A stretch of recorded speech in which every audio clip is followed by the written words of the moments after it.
Hello, everyone. Thank you very much for joining us today for our webinar on today's women, tomorrow's leaders. All the women we have are already leaders in their own right, in their own countries, and are leading the way. But how can they inspire the next generation of trainees, of future leaders, of future inspirers, researchers, housemakers? So with me, I've got my colleagues from ITRU, but first of all, I've got 5 excellent speakers: Joe Creswell, Patricia Zondervan, Amelia Pietropaolo, Anita Patel, and Jean McDonald. Welcome to all of you. The ITRU is a recently started collaborative group called International Training and Research in Uro-Oncology and Endourology. We are very passionate about training, about research, and most of all about working together, which is how we see the future in all aspects of not just urology, but in all aspects of life. Today with me, I've got my colleagues, Dr. Bhavan, who has been my friend for a very long time, and Dr. B.M. Zeeshan Hameed, who again is an excellent person who is from my college, supported by other ITRU members. For us, this is a great opportunity to not just showcase what women have achieved, but what is the future for urology in general and for female aspirants and what they can look up to. So I'm going to now give the platform to Dr. Hameed. Dr. Hameed, if you want to come in. Thank you for the opportunity, Professor Bhaskar Somani. Greetings from India. I take this pleasure to introduce our dynamic speakers and moderators. Our moderators are Professor Bhaskar Somani, who is the Professor of Urology from Southampton, UK, who is a prolific speaker with extensive knowledge in research and publications and has more than 400 publications, who is also a president of a Petra Group, ITRU Group, and heads the Europe Hands-on Training Program. Then we have Professor Dr. Bhavan Prasad, who is a famous robotic surgeon from Freeman Hospital, Newcastle, and also Vice President of ITRU Group. And he is also an excellent speaker with more than 100 publications and also has many Cochrane reviews to his credit. Over to you, Dr. Bhaskar. Thank you, Zeeshan. And Zeeshan, you can't get away lightly. Zeeshan has been the true force behind ITRU, has been working silently with the rest of the group members, which is Nitesh, Milap, Sufyan. They have done an excellent job. And Zeeshan is the chief of KMC Innovation Center. He comes across as a very humble person, but trust me, he's already won the Innovation Award in India and lots of awards internationally for his non-muscle invasive bladder cancer cold resection. So thank you, Zeeshan, for the introduction. I'm now going to introduce our speakers, starting with Joe Creswell. And I'm sorry, but I'll have to take to my sheet because people have done so much that we can't just remember all of it. So apologies if I have to read bits of the information. What can I say about Joe? Joe is a consultant and clinical director of urology department at James Cook University Hospital. She specializes in bladder cancer and robotic cystectomies. She has previously been a director of education and training program director in the Northeast. She has been the chair of specialty training committee. She contributes to the specialty advisory committee for urology and a liaison advisor for urology training in the west of Scotland. And the icing on the cake, she's our current vice president of BAUS and soon to be the first female president of BAUS. So Joe Creswell, thank you very much. And Joe is going to be talking about how to be a successful leader in urology. Thank you very much, Bhaskar, for that introduction. Let's say good morning, good afternoon. I'd like to start introducing Patricia to begin with. Patricia Zondervan. She's a consultant urologist at the Amsterdam University Medical Center. She specializes in renal cancer with expertise in open, laparoscopic, and robotic surgery. She's nationally involved in the Dutch Endoscopic Society. She's a co-founder of the Renal Cancer Network and is an active member of national and regional training programs. Internationally, she's a member of the European Association of Urology section of Urolithiasis. She's a hands-on trainer and OREP in advanced laparoscopic training. Besides all of this, she's also a speaker at the European School of Urology. It's a real pleasure having you here today, Patricia. I'd like to now go to Amelia Pietropaolo. Amelia is an associate specialist in endourology at the University Hospital Southampton. She's the clinical lead for the South Coast Lithotriptych Center. She's also the chairman of the EAU, Young Academic Urology Urolithiasis section. She's very active in research. She's won consecutive research and clinical awards from the EAU section of urolithiasis for her research 2 years in succession. She's trained as a urologist in Italy before she moved to England, and she's involved in a number of collaborative projects. Real pleasure having you today, Amelia. Bhaskar? Thank you. And Dr. Anita Patel, who is one of the few female urologists from India practicing at Endoscopic Clinic, Global Hospital Mumbai and MPUH Nadiad. She has to her credit various gold medals in every exam throughout her career.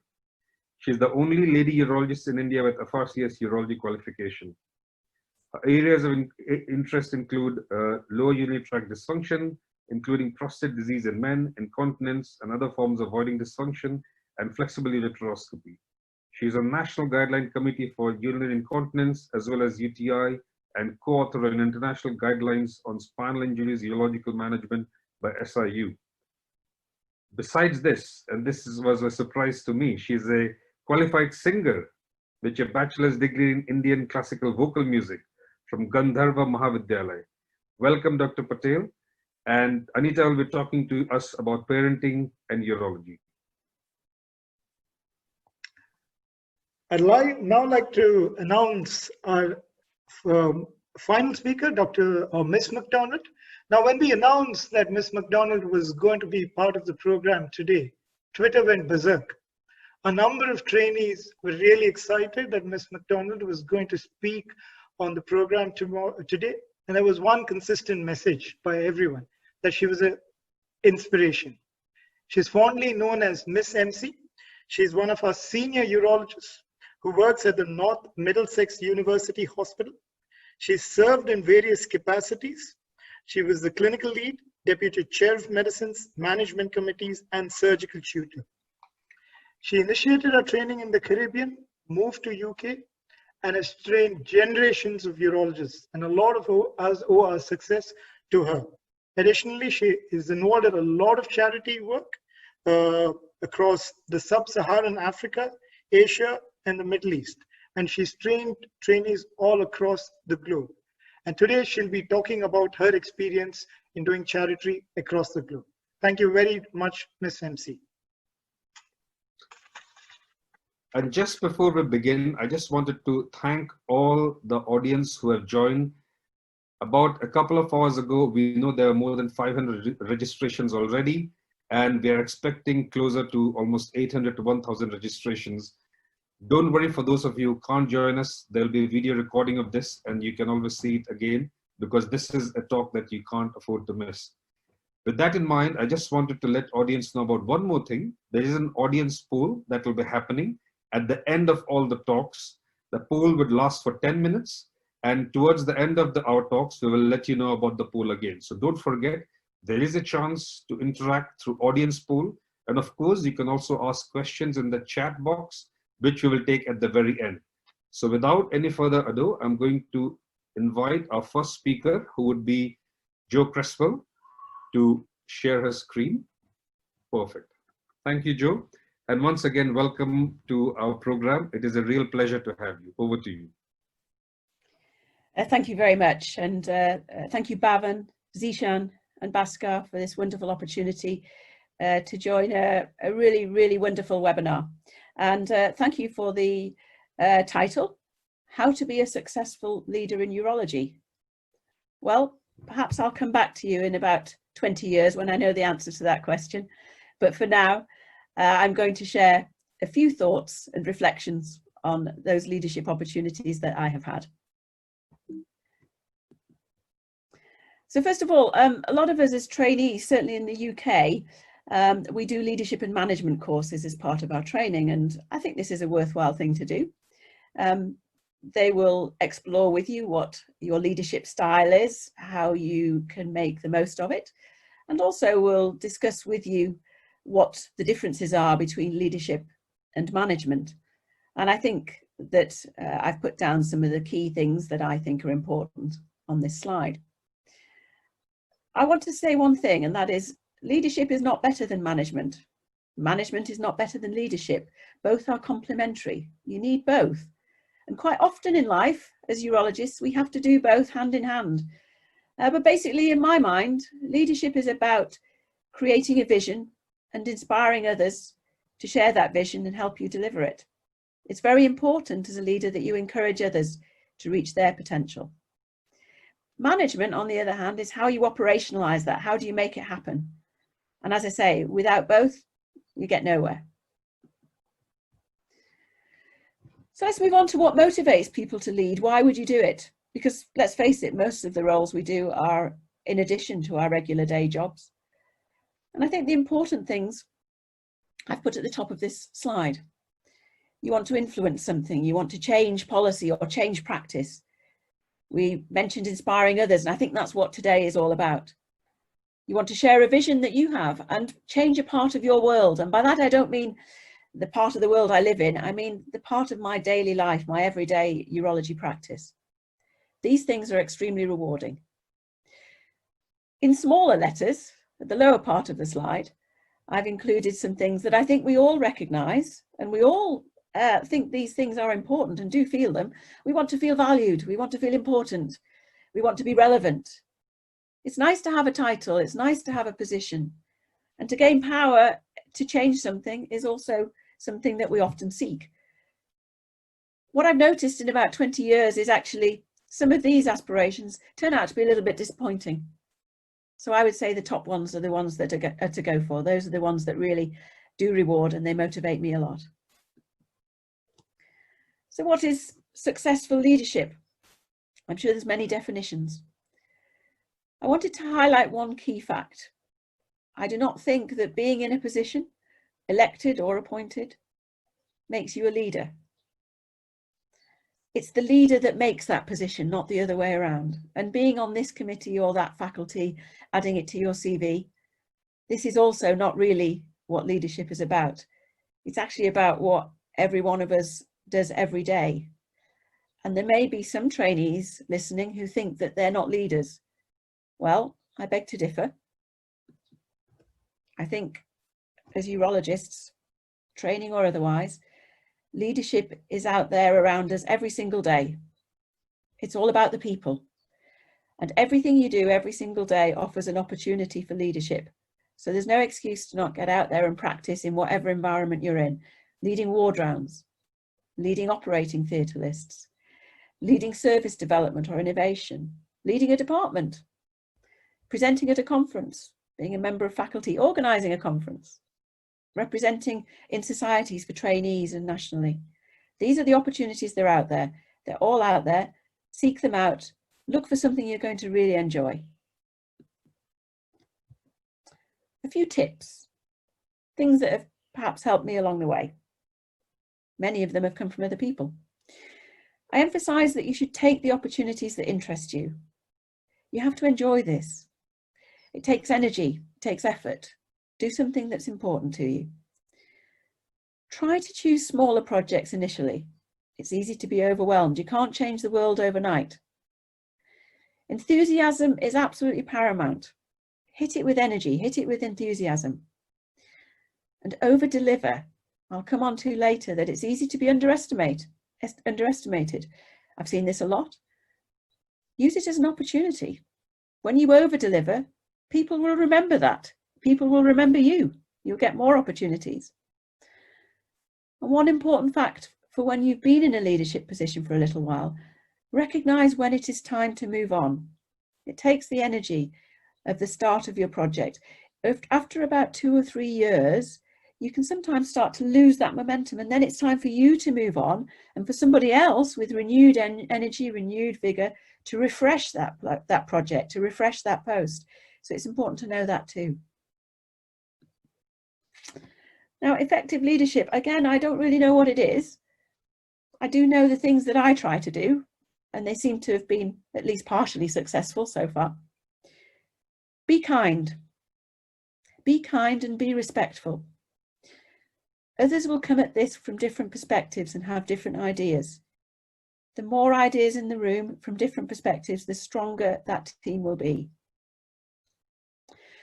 Don't ask others to do things that you would not do yourself.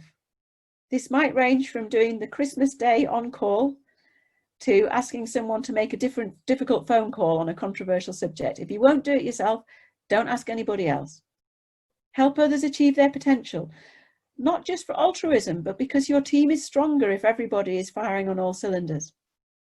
And then some pragmatic things, because obviously if you're leading, you're quite often chairing. You're in a committee, you're in a boardroom. Be prepared. Set an agenda and stick to it. Stick to the timing. That's a note to myself not to overrun today. And every meeting should achieve something. Otherwise, disengage people, leave an overrunning meeting and say, well, that was useless. I'm not going to that again. Now then, I need you to just consider a health warning here, because we're going to move on to a slightly controversial subject. Everything I say from now on comes from the context of being a slightly short, British, white urologist who lives in the northeast of England. There may be some things I say from now on that you think resonate with you and you would share my view, and there'll be many things you say are completely wrong. Everybody has their own worldview, and this is mine. Many commentators suggest that women are underrepresented because men actively block their progress. And you've probably had time to read a couple of comments here, quotes from other people. And presumably this represents their experiences. However, for me, this has not been my experience. I cannot recall a time when blatantly and actively men or anyone else has actively blocked my progress. Now that could be because I've got a very thick skin and did not notice, but I don't think so. I think mostly men, women, all my colleagues have been incredibly supportive.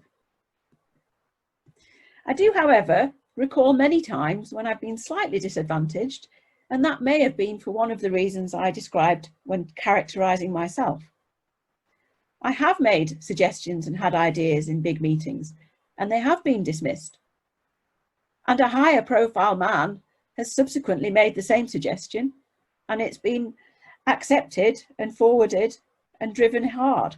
Now, it's easy in that circumstance to feel a bit frustrated and want to go into a sulk and walk away. Well, don't. Get involved in the project anyway. You share the vision, so you help move it forward. There are unintentional things that happen. We're all birds of a feather. We like to talk to people we think share our point of view. So you might find, as the only woman in the room, that there's groups of men talking and you're not part of that. You can feel a little bit left out. If that happens, just bear in mind one thing, and it does take confidence, this, by the way. It's easier for you to go and talk to a group of men than it is for one of those men to come and talk to you. It's quite hard being a bloke at the moment in this world. There's a lot of context and a lot of background that makes it perhaps a little tricky to walk over to a woman in a room who's on her own and talk to her. So try, if you can, to be confident enough to go and break into those conversations. Bear in mind that people can make judgments, myself included. None of us are perfect on this. We can make judgments based on appearance. Use that to your advantage. I cannot count the number of times I've been underestimated in every aspect of my life. It's a great opportunity, because when you overperform or deliver unexpectedly, folks tend to remember that and give you another opportunity. And one final thing that I've already said, I can honestly say that some of the most encouraging colleagues I have met and encountered are male colleagues. These are mentors, peers, my bosses, my trainees, and I thank them all. I think I've noticed attributes that may be more common in women. I've felt them. I suspect others have too. They're not unique to women. I've seen them in men as well. But I think sometimes I've seen women who lack the confidence to step up to lead when I know they've got the potential to do so. And imposter syndrome kind of describes this. This is a feeling, it's not a fact. I think this quote has a lot of merit. While you're lacking in confidence and doubting yourself, others are looking at you and thinking you look incredibly cool, incredibly controlled, and you've got everything sorted. It's all about perspective. Seek support from those around you who will be honest with you. So finally, I wanted to cover what I think the phases of change are, because I think there's still more to do. And this is about diversity and meritocracy, something that Bhavan has tweeted about, I think, in the last 24 hours. I want to thank iTrue for putting on an excellent webinar that I'm really looking forward to. This is bold, you've got an all-female panel, and you're choosing subjects that are refreshingly novel. Thank you for doing that. You're giving role models, you're giving opportunity, you're giving different perspectives. Phase 1 is encouraging female representation. And most societies, I think, around the world, urology and otherwise, are in phase 1. That includes BAUS, one that I'm actively involved in. I'm now going to gently challenge, and this is a gentle challenge, it is not to offend anyone. If the next event you hold is a male-only panel, which is known as a manel on Twitter, then the female panel and the female representation becomes tokenism. There are other phases. Let me move on to phase 2 and 3, which is, I think, where we have to aspire to. Many conferences have moved into phase 2, I think, and that is that they choose female speakers because they know their subject matter. They are good speakers. They are the best speaker or the best leader to deliver that job. And female speakers given opportunity often shine. I think this not just applies to women, it applies to anyone who feels that they may not be a natural leader. They work hard and they really shine for you. And phase 2, I think, is where we're transitioning into. But I look forward to phase 3 that I hope happens before I retire. Phase 3, I don't have a photograph of this because I don't actually know what it looks like. I don't think we've seen it yet. This is when we don't need to think about a leader's protected characteristics anymore, because it is a true meritocracy and the most effective leaders also happen to be diverse. And I think probably most of the people involved today perhaps can share this vision that comes from a slightly short white woman in the northeast of England. But that's what I hope to contribute to in the next 4 years for me. And now for my most important message probably of the day. Whatever you do, always enjoy it, because enjoying something gives off energy. You radiate energy and others are encouraged and enthused by it. I like to leave meetings looking like this. This shows I really enjoyed it. This is BAUS Council, and even in the formal photographs you can get away with occasional little things like this. I want to say thank you to iTrue. Thank you for this wonderful opportunity. I want to say thank you to the British Association of Urological Surgeons, who have given me a lot of my leadership experience and are trusting me to deliver for them in the next 4 years. And I hope I can do something that helps people in that regard. And thank you to Bhavan, who's my friend and my colleague in the northeast of England. Thank you all for who have joined this webinar, wherever you are. It's been my honour and my pleasure. Thank you very much, Jo. That was really an inspiring talk. And again, yes, thank you to BAUS, thank you to you. And we will be taking questions, Jo, so you're not escaping lightly at the end of all our talks. So to invite our next speaker, Patricia, are you ready? Thank you. Over to you. Okay, thank you. Do you hear me, Bhaskar? It's perfect, thank you. Perfect. Very nice talk, Jo, as always. Perfect. Very nice. Thank you, Bhaskar, for inviting me to give this talk about training and mentoring in complex, minimally invasive surgery. I think successful surgery requires study and experience and technical skills, but it also needs clear thinking and communication and advanced planning. So I think there's more than only handling the ergonomic controllers during robotics. So that's why I would like to tell you how I got here, how I got there to train and to mentor in complex minimally invasive surgery. Well, my background is I'm from the Amsterdam University Medical Center in the Netherlands. You all know the country of the windmills and the tulips and the small canals and of course the red light district. But I'm from the University Academical Medical Center. And my daily work is I do mainly patient care, surgery in kidney cancer, lap robotic open, and also focal therapy.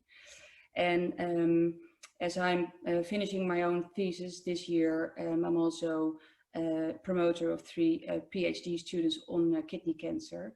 So there's a lot of work to do, but I'm also very fan, and I'm also involved in the education and training.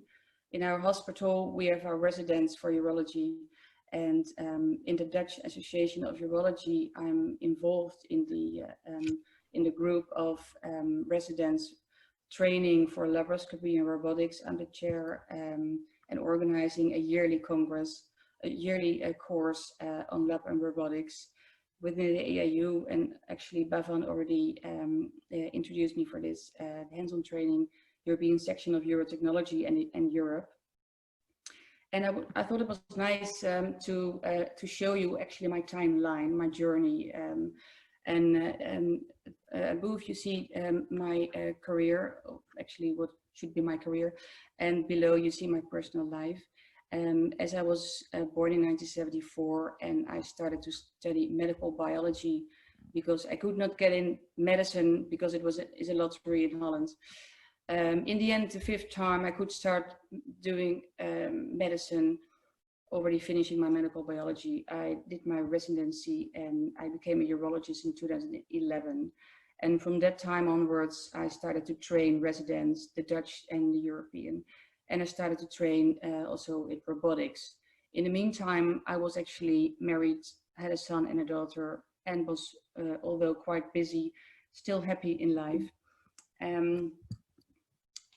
A reflection on that journey, I think it's all about opportunities in life. It's all about networking and friendships. And for me, it's very important that you meet people you trust and the loyalty in people. So I think the opportunities you get and you can take is depending on these friendships and this network. And it's very important to have the sense for the perfect timing and people. And sometimes you miss opportunities, but then it probably would have not been the right moment. Or, but my advice is to make kind of a plan. What is your goal in your career, where to go? Because it helps a little bit by choosing and choosing these opportunities.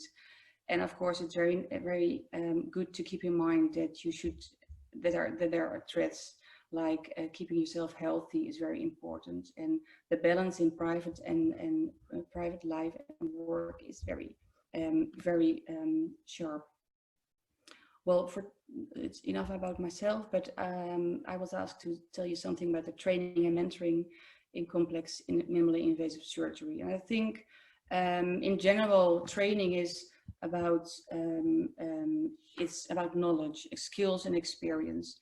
One of the most important things is that you are an expert in the field.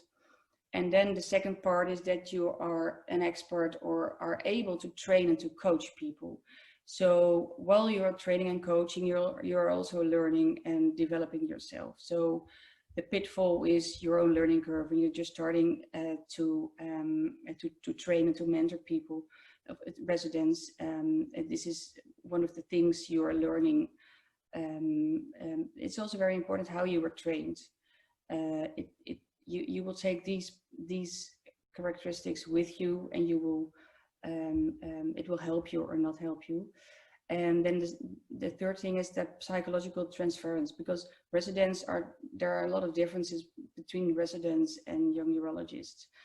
Some of them you might like and some of them you might not. And it's also the personality of yourself and the person you train. So this interaction gives the total picture of how the dynamic process is in training and mentoring, in my opinion. So it has actually, training and mentoring is a balancing the two aspects, the technical aspects, surgical aspects, and the non-technical aspects. I call it the soft part because it's all not, well, in the past the culture was not to mention the soft part, but I think it's very important, and it's deciding how the training will be. In the technical aspects, everybody knows the basic training in laparoscopy and robotics, and I think for this mandatory is the open surgery. You need to know how to convert. So it's not only about lab and robotics, but also about open surgery. Well, in Holland, we have our last year's residents, which have a 6 months differentiation phase. So this is very nice. We have these advanced courses and the fellowships, personal trainings. Well, in Holland, we have I'm the chair of the training course, laparoscopy robotics. We started to do it in Elancourt, later on in Ierkat, and that was with piggies, with wet lab. And today we have it in the Amsterdam Skills Center, which are the unbound bodies. And these are actually, in my opinion, an improvement because you really have the human anatomy. Although there's no blood running in the vessels, it gives you a more real life feeling of how to perform laparoscopy. And with a faculty of six urologists, it's very nice. All these recommendations we put it together in a book, a very nice booklet.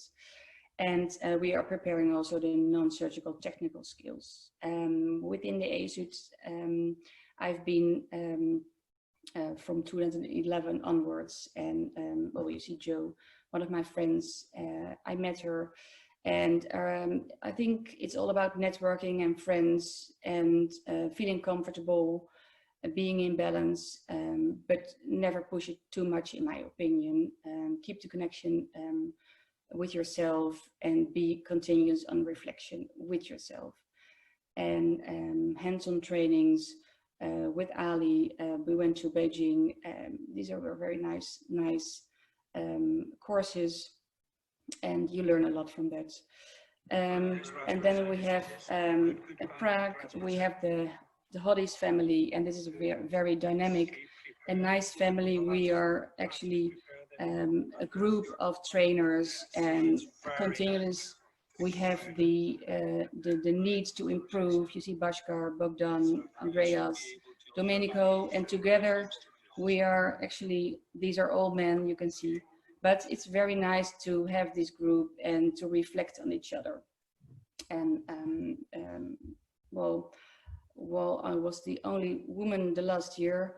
I think you should never issue this, because in my opinion, there's no difference between male and female urologists. It's only, well, the best who counts, and not if it's a male or a female. So I don't see the difference myself. And the advanced course robotics, I was training advanced robotics 5 days in Orsi, and that's very nice.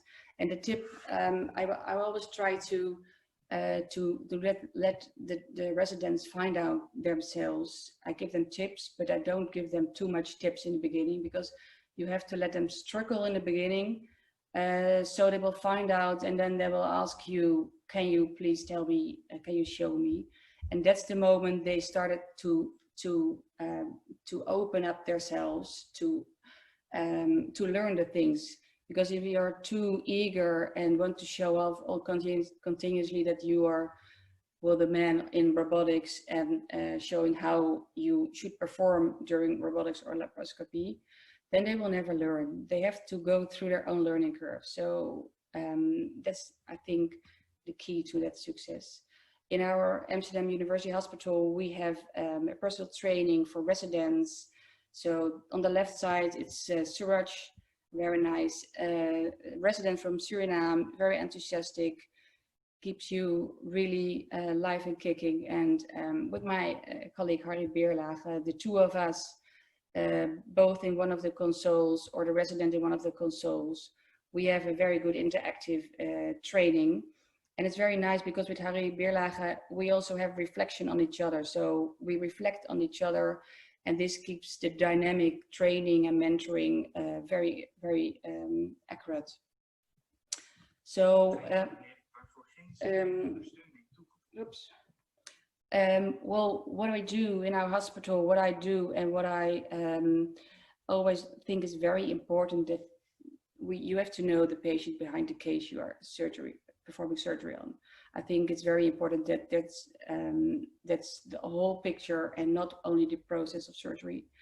And it's, in my opinion, being systematic is good to have as a handle, and always discuss upfront who's doing what and the parts you want to focus on during surgery.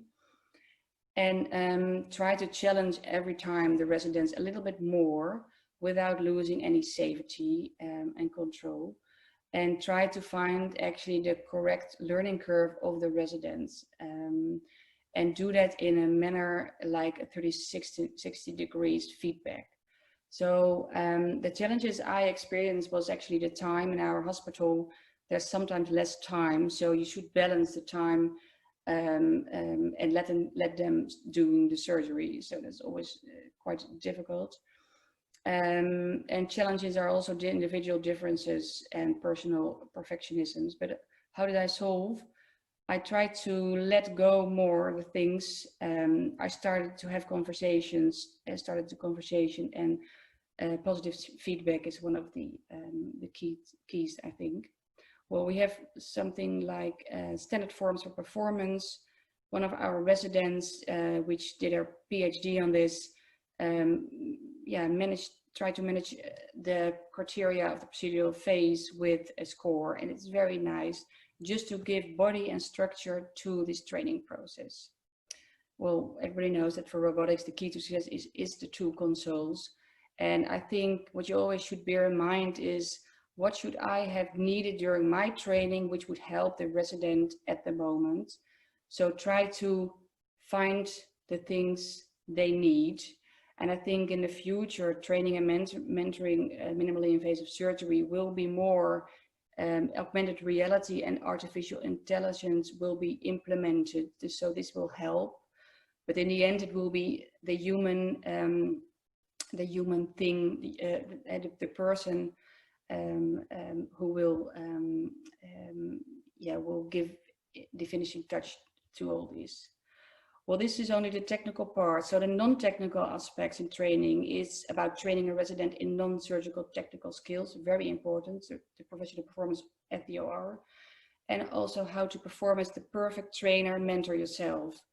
Happily, the non-surgical technical skills is gaining ground, and we all know that this is about leadership, decision making, so I'm not going into detail, but realize that this is also a part of how to train and to mentor your residents in minimally invasive, and especially in complex surgery. So for me, mentoring is always to give positive feedback, because it works excellent. And it's not only the surgical part, but it's also to give them advice and to give direction to their training journey they are into. What helped me a lot, and I think is also one of the most important things in life, at least, but also in being a good mentor and trainer, is that you are balanced yourself. So the healthy mind platter gives you actually somebody to what is necessary to be in balance. So you need some physical time, you need some focus time, but you also need some connecting time and some downtime and some timing. So realize that you should be balanced yourself to train and to monitor. So how did I reach the level of a good trainer? What I did for this is some leadership courses, and it structures how to lead, and some basic teacher courses, but I also went to a leadership for women, because I had a personal coach from my leadership course, and she advised me to do this Leadership for Women. And I think it has been well, worthwhile, because it learned me a lot about interpersonal relations. It learned me a lot about myself and what my personality does to other people, and how you can use this at the maximum. And the mindfulness is actually the balance between work and private, to sometimes to let the things go and not to be bothered by all the things happening in work and in life. And I also had the NOTS course because we are setting up a NOTS course. I think the Japanese theory about small steps gives big improvements is one of the things I do actually every day. Every day you try to self-criticize yourself, to improve yourself, to give yourself courage, and to break the status quo. And I think if you do that continuously, asking for feedback within colleagues, but also with your residents, well, it gives in the end a big improvement, and it gives you a good trainer. And I think one of the newest, hottest things is the conversational intelligence, because we know that the brain is capable of more than we only do at the moment. We know that only 10% of the conversations and the communications we have with people is effective. So 90% of the communication is not effective. So if you are able to have an effective communication with your resident as a trainer and a mentor, you are able to connect and to navigate and to grow with each other. And this is actually proven by science that it activates a part of the brain, which brings you actually to the next level of discovery and expanding all these networks in the brains. It holds the larger picture, and it holds a more complex picture in your brain. So this is actually, in my opinion, necessary to train in complex surgery, because it needs just that extra thing besides the basic training. And if you are capable of having this good communication, this intelligent communication, then you can get the most out of your resident. So finishing with remembering, as a person, you will never have it all. And it will always be a process of failures and success, as I experienced. And here you see a picture of my daughter. She's always every day reflecting on me as a person. And that gives me a lot of good things. So just go on, never give up, and try to be filled with gratitude for what you have. Take care for yourself. And as a mentor, I think, look at the value of every unique person you train. That is the most valuable thing in life anyway. And try to be scheduled, systematic, be flexible, but also take responsibility for the process of learning. And you have to ask for feedback. But on the other hand, sometimes you have to let the things go, just not to be interfered by that too much. So it's not just how to grip the economic controllers, but there's a lot more. So actually, that was the end of my presentation, and I will stop sharing now. Thank you for listening. Patricia, thank you very much. That was a fabulous presentation. I'd just like to highlight to all our non-neurologists and the viewers that the kind of work that Patricia is doing is amongst the most complex work in neurology. It takes skill, it takes courage, and great composure to do this kind of thing. So she's a real inspiration to all of us who aspire to do this kind of work. I'd like to now ask Amelia if she could start her presentation, please. Thank you. Yes. Hello, everyone. I hope you can listen to me. And This is my presentation. Perfect. Thank you. And thank you very much to the iTrue group for inviting me to this wonderful and inspiring webinar. I'm going to discuss today about cultural barriers and my experience in academia and research. My name is Amelia Pietropaolo. I'm an associate specialist in endourology, and I work in the University Hospital in Southampton in United Kingdom. And probably many people here will be familiar with what I'm gonna say about, because this is the start of my adventure, and it's probably the adventure many of you had to go through when it came to move to a new country to start a job. So I come from the south of Italy, a very beautiful place for nature and wonderful landscapes. And then I moved to the center of Italy, where I attended medical school, graduated, and trained in urology. After that, I realized I wanted to pursue an endourological career. And I attended a 2 years fellowship, 3 months fellowship in Germany with Professor Lame, that helped me in my experience to widen my horizons. And when I came back, I achieved the FIBU diploma. And after this experience, I actually thought I wanted to continue to broaden my horizon and spectrum. And I decided to parachute for a 2 years fellowship in University Hospital Southampton, where I actually work. And this fellowship was clearly in endourology. As many of you know, when you start a job in a new country, there are different barriers to overcome. And first of all, is the cultural barriers.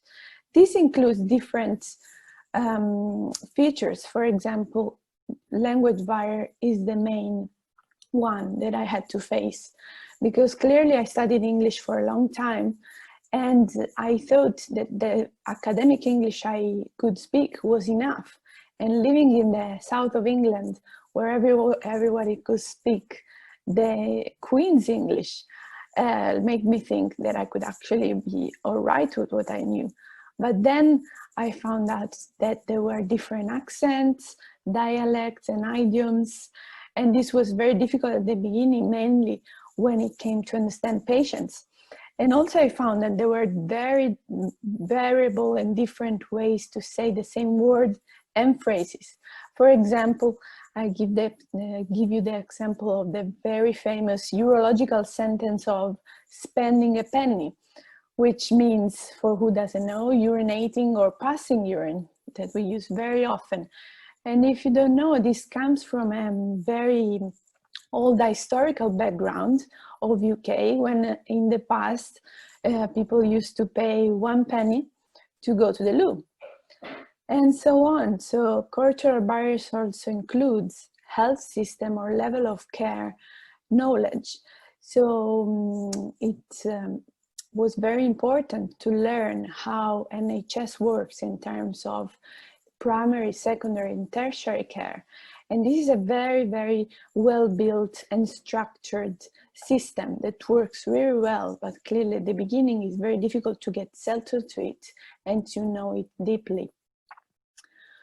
Also, starting doing the on-call approached me to the joy to use the on-call blips that I'm still sometimes dream about in my nightmares. Gender barrier is a hot topic at the moment, and as we will discuss over and over again in this, clearly it doesn't prevent us women to join the urology work, and because actually we can definitely do it, and being a urologist is amazing as every other type of work. This is shown also by the fact that there are a lot of female medical students, and only 12% for now are choosing urology for different reasons. But the situation is changing, and only with our expertise and knowledge we can reduce the prejudice that is still can be sometimes there, and overcome the preconceived ideas. And we have very, very good examples in that. Despite any barrier that you can find in your way, the pathway, the road that leads you to your aim or to the success is different for everyone. And the more important thing is that whatever you face during your pathway, this will help you to discover yourself. And that's what I really realized. And what I realized is that very important things are to find a healthy work environment and work with a team of people who are able to embrace cultural diversities, who are ready to welcome, respect, and offer their support to you, but also having a good work-life balance, including family and relationship in work environment, outside work environment, trying to discover and explore the natural beauties of the new country you are living, and also try to enjoy your specialty and your work, which is the one they're gonna give you the best proud at the end. And also I've been very, very much involved in research, as you will see. It's very important and it's paramount to find a good mentor. And the mentor is a person that really transfers to you all his knowledge. And this knowledge comes from years and years of experience. So this is just an inestimable value to find the right person. They will teach you what you need to learn to continue your career. Since I started working in Southampton, I was very lucky and I achieved a lot.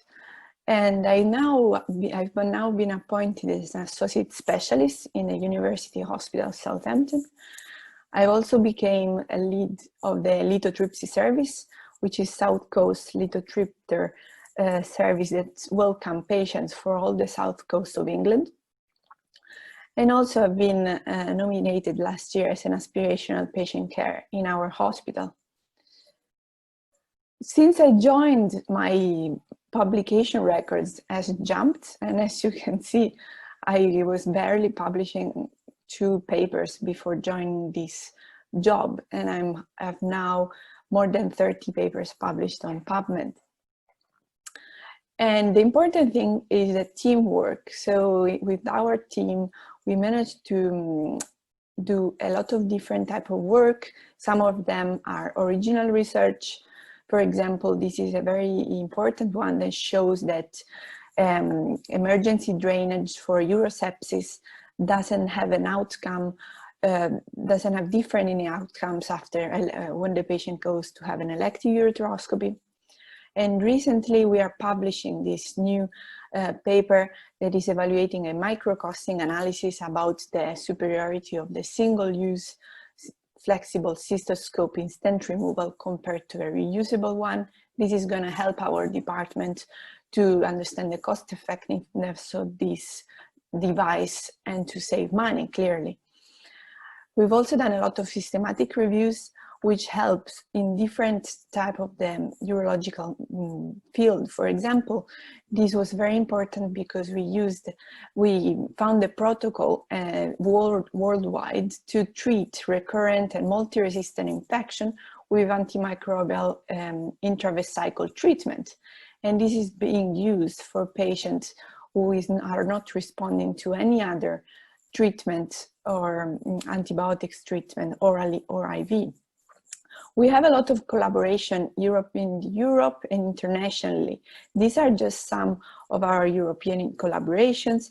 So as you can see, between Greece, Spain, Italy, clearly, and Belgium, and also worldwide, we are collaborating with India and Emirates, Canada, and US. Some of our collaborative studies, as you can see, this is the last one, and this is the outcome from the local regional anesthesia in ureteroscopy, which again is very hot topic because in particular now with COVID and all the GA complication for stone surgery. This is a paper we used to understand the effect of music in outpatient procedure in urology. And this was very important because after that, we started to use music and lights in our department to do lithotripsy instead of analgesic and opioids. We analyzed our own data in stone treatment in children using laser and high power laser, which is very new with these big numbers. And I've been very honored to receive 2 awards recently. So the EAU section of urolithiasis gave me the best paper of literature in 2017 and the best clinical paper award in 2019. The papers they've been, I've received the award for were the trends of urolithiasis. So we analyzed every treatment, including simulation in urolithiasis in the last 16 years. And also in the last prize was given for the endourological treatment of stones in solitary kidney, including PSNL, ureteroscopy, and lithotripsy. These are some of the wonderful people I had the honor to meet in these conferences, and these pictures are just about the award celebrations. And this conference gave me the opportunity to networking and to meet influential urologists from all over the world.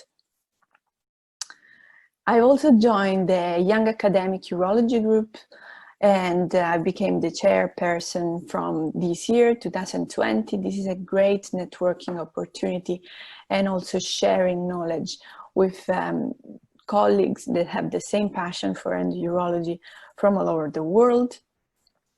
And this is not the end. Clearly, this is just the beginning. And I'm now helping with the foreign fellows to help them to settle in our hospital. And I'm building a video library that will help for teaching and mentoring. And clearly this is to be continued because the road trip for success is very long, full of challenges, but also of opportunities. And there are a lot of suggestions I would give to a woman, a young woman who would look for success in academia.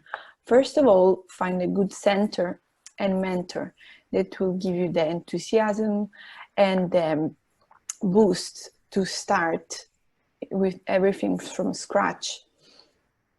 Dream big, so always have great purposes. Always ask and seek for support, because you will find the person who will be there for you and show you the way in a very dark day. And there are no barriers, no boundaries to success. Also, everything is possible, so don't give up. Know that there also is solution for every issue and every problem, because if you never give up, you will find that actually the challenges are just opportunities for you to grow. And sometimes to reach this success in academia, you will need to dedicate yourself. Also, sometimes extra time or off time is needed to make this possible. And then the last thing is to jump. Thank you very much for your attention. Amelia, thank you so much. I tell you, you are a wonderful person, and it is not your privilege, my privilege to have you in our team. You really Thank you very much. On our team, so it is really wonderful to have you. Thank you, that's an honor. It's a very good talk. Thank you so much. I'm sure we will be having questions for you, Amelia, for somebody who wants to take up a fellowship somewhere, and how can they make success of it. With that in mind, I will invite Dr. Anita Patel. Anita, if you're happy to share your screen. Thank you once again for talking about parenting, and I've heard you before and it was amazing, and I'm sure you'll throw your magic again. Thank you. Thank you so much, Bhaskar. Am I audible? Lovely. Thank you so much, friends. At the outset, I wish to thank iTrue for organizing this webinar. And the first 3 speakers have been simply fascinating. I've literally taken down notes, trust me. I have taken a difficult topic, a topic for which there isn't a lot of referencing, but I thought this is something very close to my heart. At the outset, let me make a statement that urology is the perfect specialty for women. I did some kind of an interview for all the women urologists in the West Zone part of India. And that is where Bombay is located. And many urologists who are women are actually from Bombay. And it was very interesting to have their insight. This was in 2011. And all of them shared the view that they didn't feel threatened. They didn't feel there was any gender difference. They felt that they were treated at par, and none of them actually felt any glass ceiling. They all wore their diamonds and they enjoyed wearing the diamonds. That means they actually enjoyed their femininity, and yet they were in a so-called man's field, which was a very interesting insight for me when we as a country have a very small proportion of urologists represented by women. And I hope this statistics will change. Right now, it's just 1%. Why urology is the best specialty? Because it gives you the best of everything. You can do open surgery, you can do robotics, you can do endourology, and of course, laparoscopy and microsurgery. So the best of everything. However, there are issues. And if you are a woman, there are issues. One important aspect is starting a family. I was looking through some literature, and these are the two publications that I came across. One was an AUA census study, which was from 2017, which mentioned that about 20% of practicing urologists in United States are women, which is way above the Indian figure. And interestingly, another study from Ireland and United Kingdom, Ireland and England mentioned that about 14% of urologists in England are women. Where is the issue about starting a family? First and foremost, by the time we finish our training in urology, most of us are more than 30 years of age. Thereafter, if we start thinking about family, remember, urology means a lot of endourology and a lot of work with radiation. So radiation exposure is one factor you have to keep in mind as and when you are going to plan a pregnancy. When we were training, there was issue about sterilizing solutions, both glutaraldehyde as well as we used to use formalin tablets in boxes which were used to, store endoscopes. And these both give toxic fumes, which can actually increase your risk of having an abortion.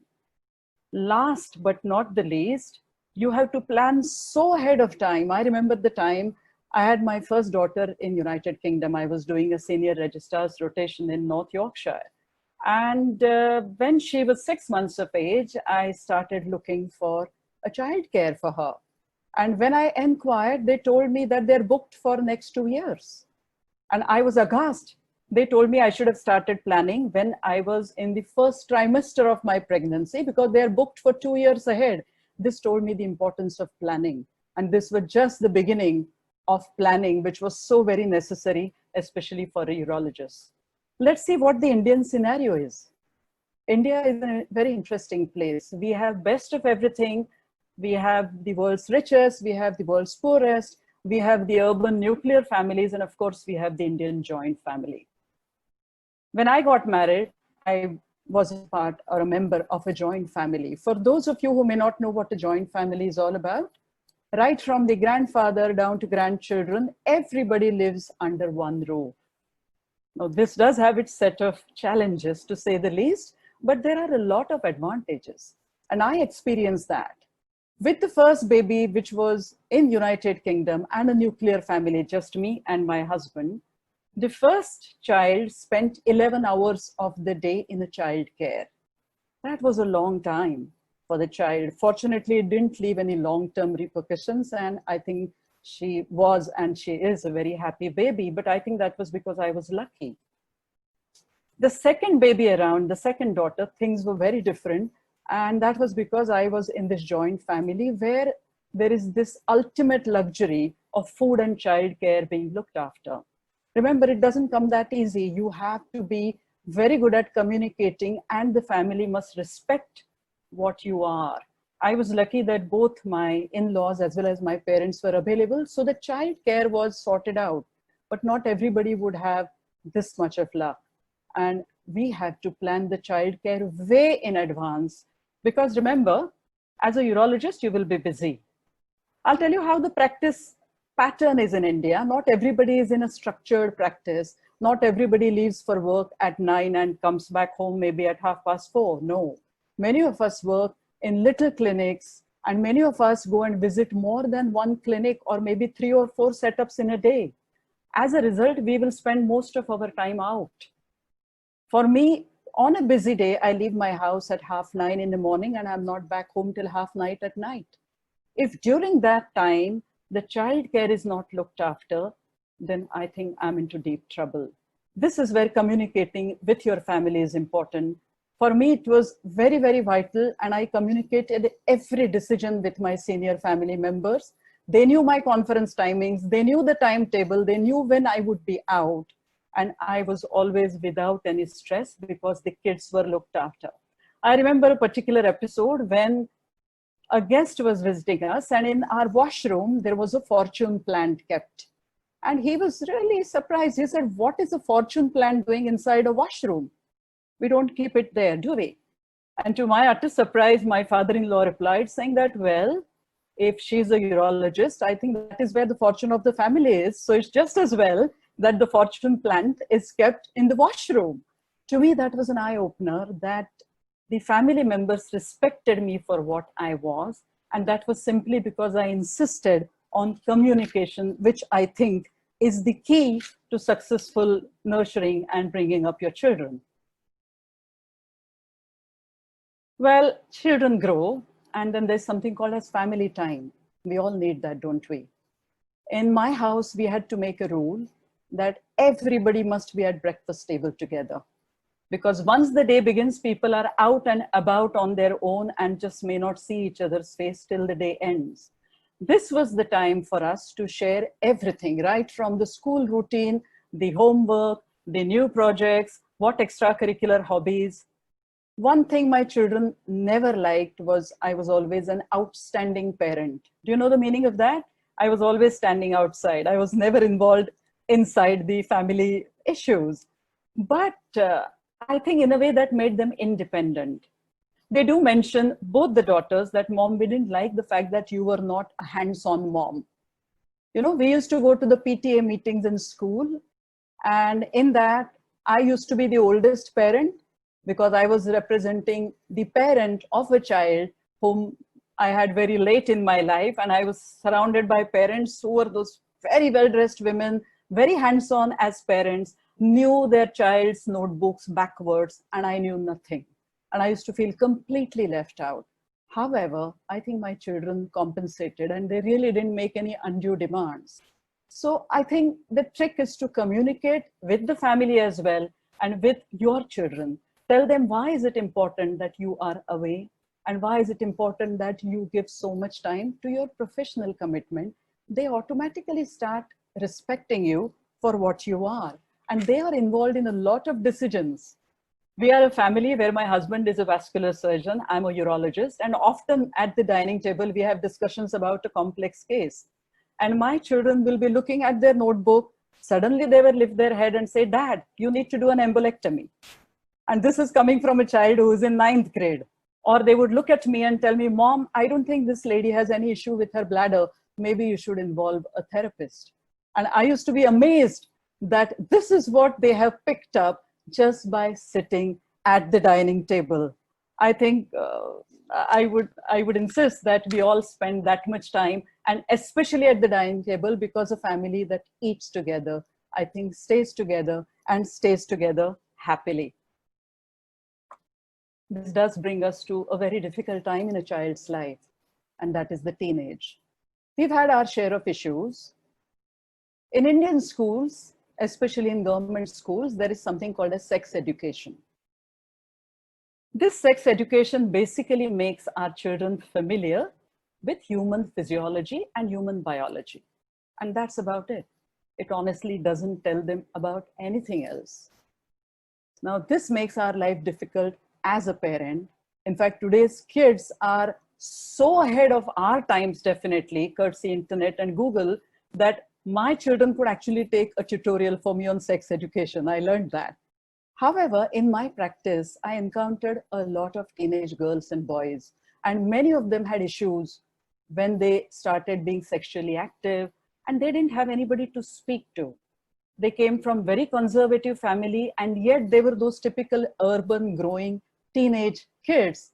And this made life very difficult for them. And they looked at me as the only person that they could talk to. I took a cue from that. And I insisted at home that communication about sex education is not a taboo subject. In fact, no subject is a taboo subject in my family. And I think that helped my kids. That helped me understand my children better. And I told them the meaning of the word of being careful. There are a lot of connotations in the word be careful, but my children know exactly what it means. And I must admit, being a urologist made it a lot easier for me to communicate that to my children. Time flies and children grow. Trust me, they grow in spite of us. They grow irrespective of what you do, because that's the order of nature. In India, medicine is a family business.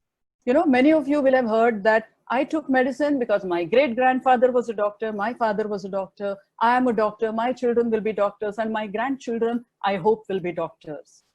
Times are changing and it is no more a family business. In fact, I took urology because my father is a renowned urologist. But had I been born today, would I have taken urology? Maybe not. Neither of my daughters took science as a subject, and they both took humanities. And there was a reason probably for that. Somewhere they saw that both of us were very, very busy, and they thought they needed some time for themselves. And maybe it is just as well, because all the independent dining table discussion made it easy for them to make up their own mind. However, for a doctor, the day is not 24 hours, it's a 48-hour day. And it's no different for other professions. How did they decide about their choice of career? So my elder daughter is a professional classical vocal singer, and she was also part of a reality show. When one of the judges asked me, so ma'am, are you happy that your child is not pursuing medicine as a career?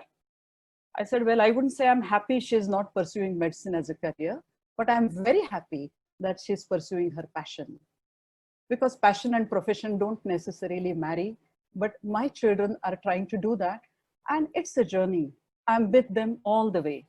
The second daughter had chosen economics, and she's very passionate about food. We are surrounded by many colleagues whose children are, they are that ideal family. 2 children, both doing medicine, both having given exams for studying abroad. Somebody has taken USMLE, doing pediatric oncology, God knows where. Somebody is studying in Singapore. And we have 2 daughters. Both seem to be very happily pursuing their passion. I don't really know whether we've done right parenting, but it doesn't look like we've done anything wrong here. As a urologist and as a surgeon, and I see that in many of my colleagues who are high achievers, we want to be like Goddess Durga. For some of you who may not know who Goddess Durga is, this is the only goddess who has 8 hands. And you know what each of that hand is doing? Each of that hand is wielding a different instrument, and she's trying to do too many things simultaneously. Of course, being a goddess, I'm sure she makes gold with it. We all want to do that. So we want to be the best urologist, the best mom, the best parent, the best PTA attendee. We want to be the best friend for our friends. We want to wear the best clothes. We want to pursue our hobbies. So we'll end up being like this, a completely confused person who is trying to be jack of all, is tired doing all of this, maybe not exactly happy, but somewhere satisfying her ego that, well, I've been there, I've done that, and I think I'm really good. I think it's time that we took a pause. We asked ourselves. For me, I was planning my entire schedule around that elusive kidney which I have drawn. It's a line drawing that I have drawn. And inside that urology routine, I was fitting in my music, my reading passion, my shopping, my cooking, but everything depended on what the urology schedule for the day was. In the end, I would come home completely knackered, tired, but I kept convincing myself that, no, I think I've done the right thing. Now I have, after so many years, become wiser. And I'm no more trying to squeeze everything around urology. It's okay if I'm not the best parent. It's okay if I'm not a high achiever on every front. But I take life as it is. I've started enjoying the journey, and I'm actually smelling the flowers. So now I have made compartments. There is time for urology. There is time for shopping. There's time for music, time for cooking. And now there is a flower, which I smell every day. And that, I think, is the biggest message that I would give to everybody. If you want to take urology, I think that's the ideal specialty. Do take that. It has the thrills, it has the frills, but celebrate your femininity. Remember, urology begins with you. You is the alphabet. You should be the center of what you want to do. Try and dabble at so many things, but try and find a balance. Talk to your family, take help. There is nothing wrong in taking help. Remember, urology is a teamwork. Raising a family is a teamwork. You, your husband, your in-laws, your parents, your friends, just lean in, give them jobs to do, and you can take that time out for yourself. It's okay if you're not good at everything. Your children actually are not going to remember that, but they will remember the special moment that you took the time out to spend time with them. I think that is what parenting is all about. I would like to thank iTrue. I would like to thank my family members, my parents, my in-laws, all my friends, and of course, my children, to be with me in this journey. I can't claim that I'm the best parent, but I do know that I've messed up several times. In fact, this was just for 15 minutes, but if it was to talk about the times that I have messed up, I would be having a webinar for 3 days, I think, and even that time would be short. But it's okay. I don't think I have any regrets. I've enjoyed every minute of being a urologist and being a parent. And I won't say that I'm a better parent because I'm a urologist, but I would say I'm a better urologist because I am a parent. This is my daughter. She is a vocalist. You can see her anywhere on the net, and she's single-handedly pursuing her passion. My other daughter is probably going to be an economist who is very interested in food, and I won't be surprised if she opens a restaurant one day. We must have done something right. We must have done something wrong. Thank you so much again, iTrue. Anita, I can say that you've certainly done more than something right. That was a fabulous talk. I've been brought up by women of 4 different generations, and so I know the challenges that Indian women face. So a big hand to you. I know that you've received a standing ovation for this talk. We can't do this on a webinar, but I'm sure every woman and every man is standing for that talk. Great talk. Thank you so much. I'd like to now invite Miss MC for the next presentation. Thank you, Miss McDonald.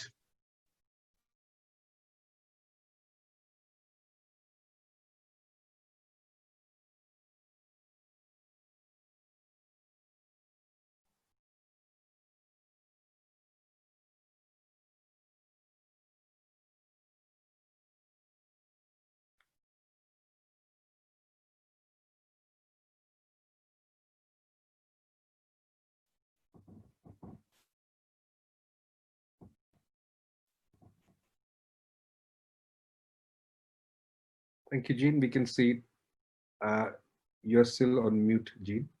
Thank you. Can you see my screen? Yeah, we can. Thank you. Okay, fine. Well, I'd like to thank the iTrue team, Bhavan, Zeeshan, Bhaskar, for arranging this webinar and for inviting me to participate. So who am I? I'm Jean MacDonald. I'm Jamaican. I'm a graduate of the University of the West Indies in Jamaica. Not moving. Trying to get this to move.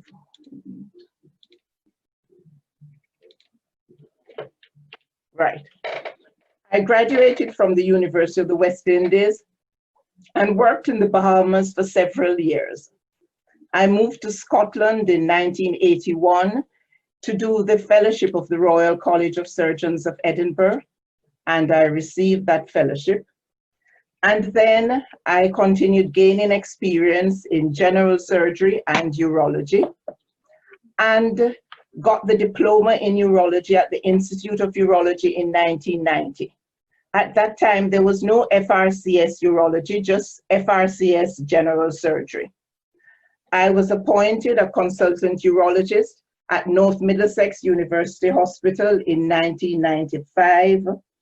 And at that time, I was the first, well, I am the first Black female urologist in the United Kingdom. It was 23 years later that there was a second Black female consultant urologist appointed, and she was one of my former house surgeons. So I've served in a variety of roles, including clinical lead, deputy chair of the Medicines Management Committee, and various other surgical roles. And I established quite innovative programs, mainly because at that time we didn't have a lot of urologists. And so to manage the workload, one had to get experienced nurses to actually be able to help with the work that we were doing.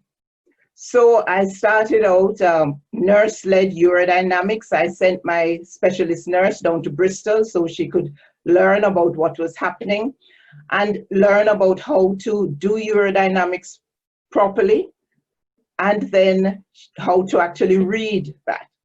She started having prostate clinics and erectile dysfunction clinics, and later on nurse-led cystoscopy units. I've had regular visits to sub-Saharan Africa, and I'll talk about that soon. And I've done workshops in the Caribbean and all over the world. I've been a member of the board of directors and a member of the nominations committee of the Society International de Urology.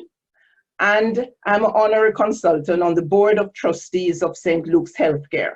St. Luke's Healthcare is a charity that looks after the Church of England clergy. So what happened? How did my charity work start?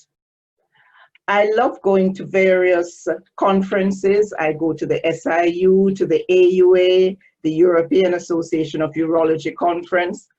And while I was at one of these conferences in 2004, I met a professor from Senegal, Professor Siringay. And he came up to me because, you know, there are lots of people there. And he said, "Are you a urologist?" And I said, yes. And he'd never had seen a female urologist before. And he said, oh, interesting. And then he came to visit us at the North Middlesex Hospital. And I've been visiting them in Senegal. And we've set up a collaboration between us. So we've collaborated in various conferences.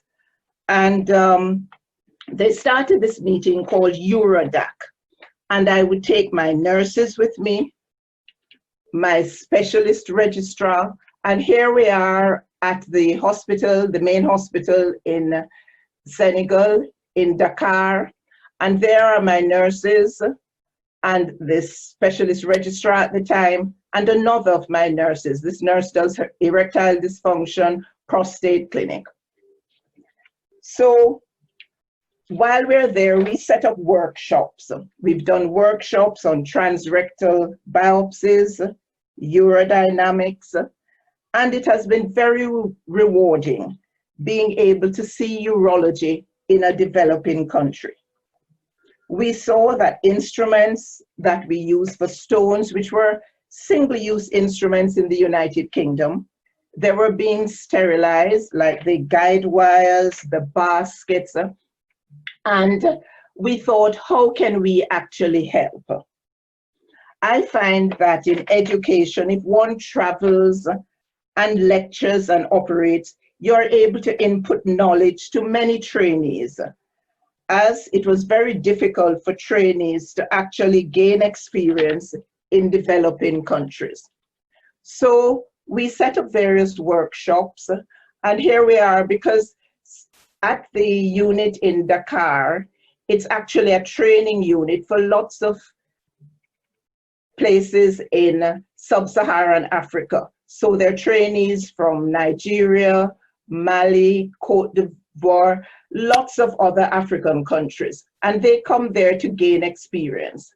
And at that hospital, they're always having various workshops with leading people from all over the country, all over the world. So prostate cancer in Africa, there's limited data, but we know there is increasing incidence. And when I went there initially, they were doing prostate biopsies by actually putting their finger up and actually doing biopsies that way. So it was very good for us to say, okay, do you have an ultrasound machine? And usually the gynecologists have an ultrasound machine, and we could adapt it. So we could actually do transrectal ultrasounds at that time and actually be able to target tumors and actually do a better biopsy.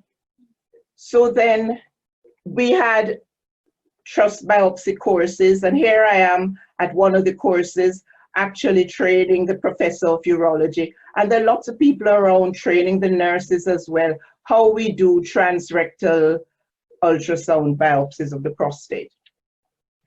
I normally take my juniors on these conferences. Here is one of my registrars who was here at this conference, and my uro-oncology nurse, Juliana, at the conference. And we've had really good times in Senegal, actually being there at the conferences and learning what it's like to practice urology in a developing country. Now, there's something you need to understand.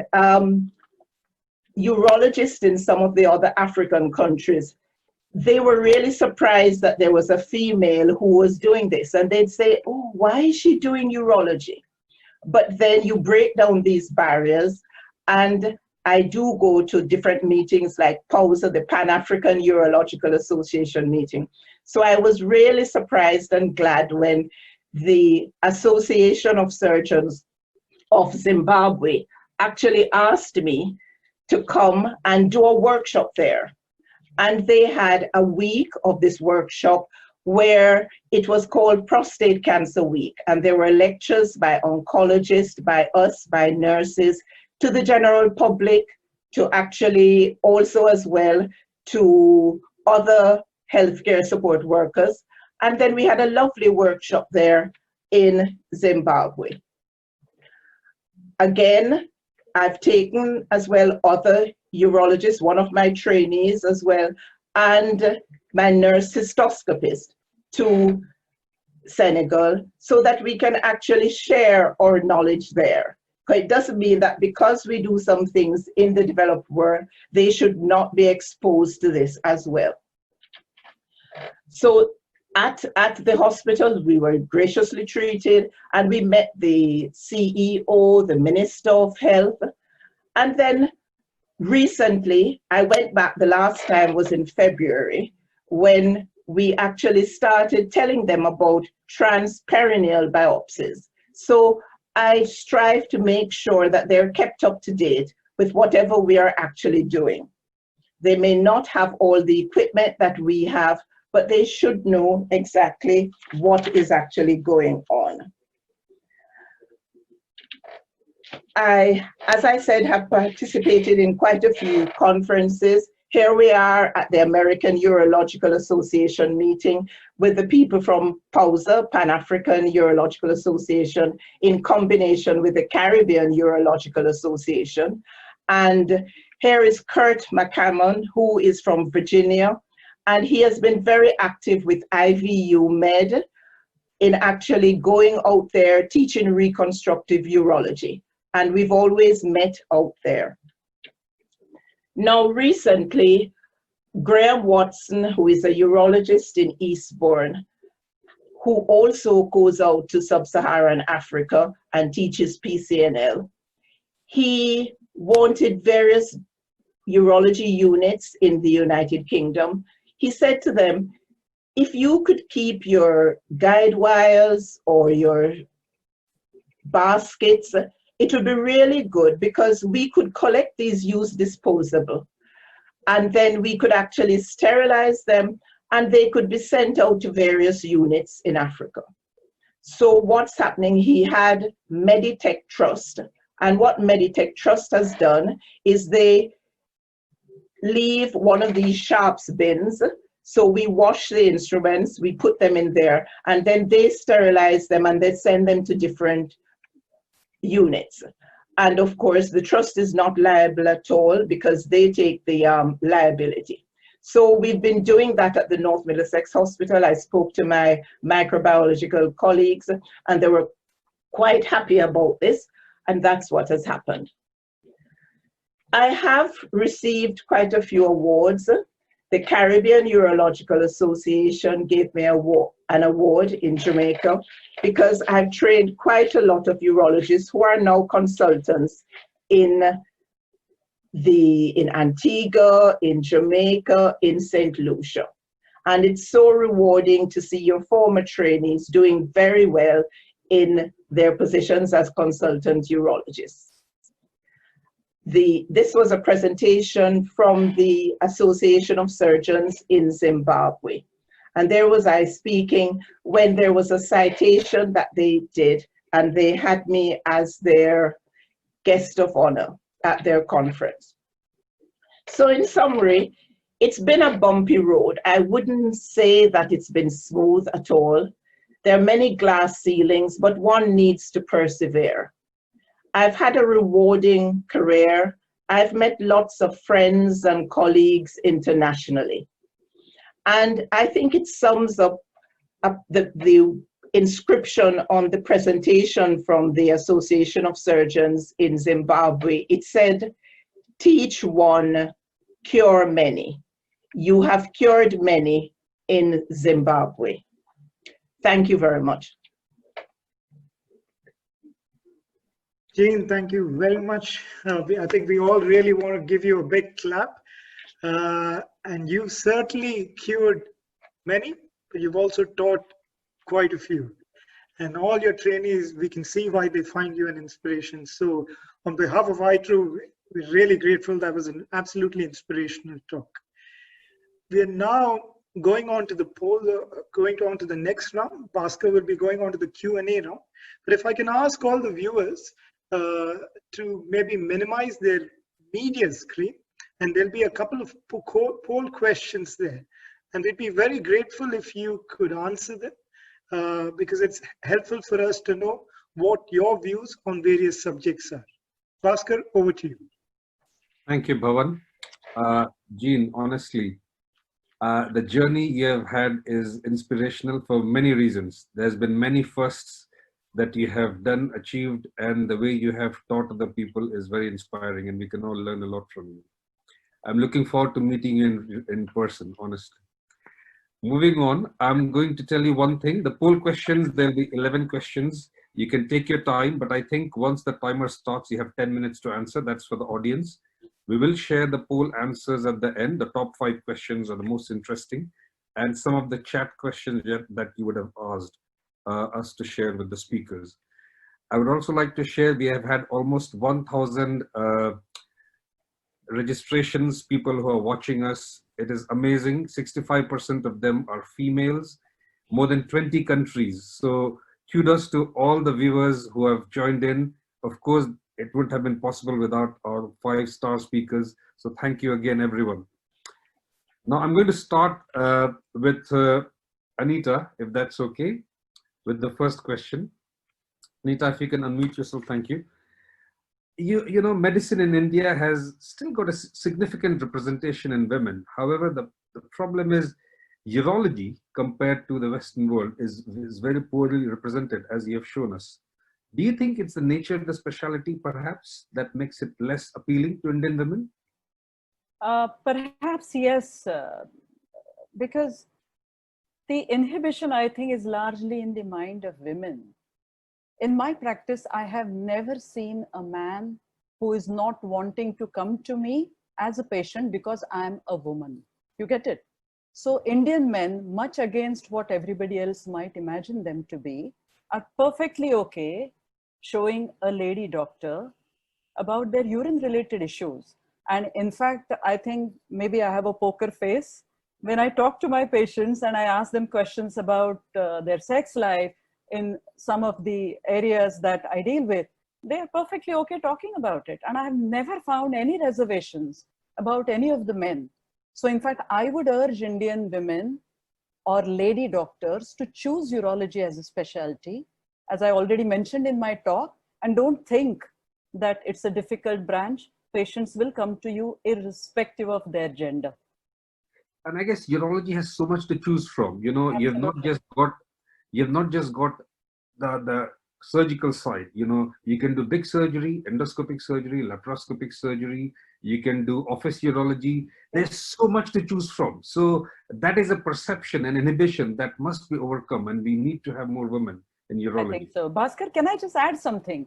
You know, when men requiring prostate surgery, and then I'm counseling them about its potential impact on their sex life, and if they have been to another male urologist before and then have come to me, they invariably say that, but how come this wasn't told to me? And I said, why is that? Because I counsel them even before starting alpha blockers. So I'm a little surprised, and if there is no male or female about it, it's a reservation in our mind that we don't choose to discuss these topics because in our culture, we think they are taboo. I think it's about time we changed the definition of taboo. I agree. Thank you for that. And hopefully we will have more Indian urologists coming on the foray. Thank you. Patricia, can I ask you something? I have known you through Europe. You are wonderful as a person, as a trainer. Now, you are known to be an excellent trainer, but how did you recollect your trainers who inspired you? And what do you think you learned from them? Well, I think one of my big examples is Axel Becks. He is a German from origin. He came to the Netherlands and he's now head of the renal cancer department of the Royal Free. And when I was in the Dutch Cancer Institute doing my residency, he learned me a lot doing big surgery, laparoscopy at the time, robotics. And but most of all, I think the patient he had with training and mentoring, and not giving any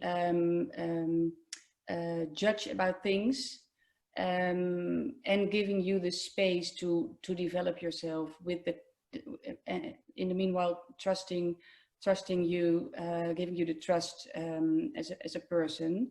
I think that gave me the best space for development. And furthermore, I've had several trainers and mentors, and I've been seeing also how not to train people. So that gave me also inspiration of how I should not be a mentor or trainer. And that, well, actually altogether made me as the trainer now. So I think patience is important, and also giving them the space, you know, the trainees a little bit of space. Yeah. Okay. Thank you. And hope all the trainees are listening and also the trainers to try and help them. So going on to you, Jo, how would you describe, we all know you are a very successful leader, but how would you describe your leadership style? I'd just like to say one thing before I answer that, if I may. I've been absolutely mesmerized by my fellow speakers. So inspiring, great work they've done, so much work, but such great orators and presenters. It's been absolutely lovely. I'm so glad to have been able to spend my Saturday lunchtime listening to you all. It's been wonderful. Thank you. But not to detract from the question. I don't know what my leadership style is. I do what I do. I think that if you were on a leadership course, it would probably be called a participative style. That means I like to talk to people. I like to network. I like to listen to people and hear what they have to say. I like to have different voices in the room. And I think as I've grown a little bit in confidence through some of the things I do, I've particularly enjoyed including people in groups who have a different opinion to me. Because sometimes it's very easy to make a group of like-minded individuals who you know are going to agree with you. But that's not going to be very successful. And I actually think it's really important to bring people into the room who you know are going to give you a hard time. And then I think a couple of other things, enthusiasm, energy, always is valuable. And I do value a lot body language, looking at people, even when in a large conference hall, you can still see people's faces and their body language. And this is one of the downsides of these wonderful webinars. in that I have no idea what those 905 people were doing. They may have been asleep for all I know. But yeah, looking at people, listening, and getting a sense of the feeling in the room. I enjoy those things. Thank you, Jo. And we love your leadership style. So thank you. And I agree, it's been inspirational to listen to all of you. Jean, I'm going to come to you now. You are amongst the most senior urologists in UK, and you're one of the most loved and respected. And I hope when I'm at your stage, you know, I have the same trust and you know, respect from my trainees. How has British urology changed in this period? How do you think in your long journey the British urology has changed? You're on mute, Jean. Sorry.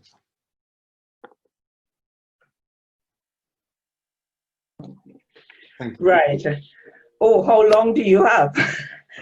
I have seen so many things. I remember when alpha blockers first came in to treat BPH, and at Bowes, the room was totally filled because this was the medication that was going to put all urologists out of business. I've seen it. I saw when we used to look after patients with erectile dysfunction, we were giving them injections, and then the tablet came in, Viagra came in. That was a sort of monumental moment.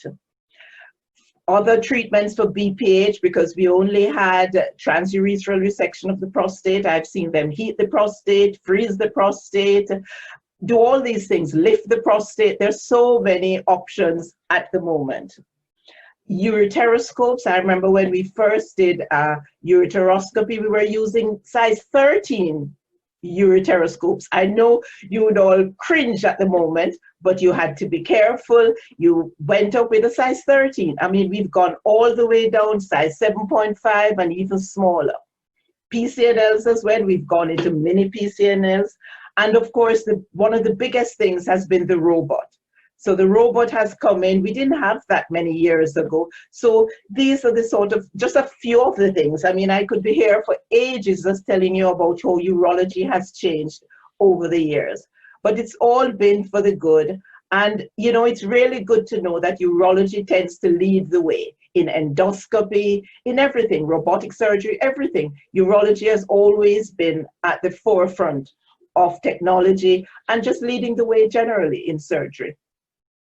And they're nice people as well. So I agree. Oh, yes, definitely. The best of the bunch. Thank you very much, Jean. Amelia, I'm going to come to you next.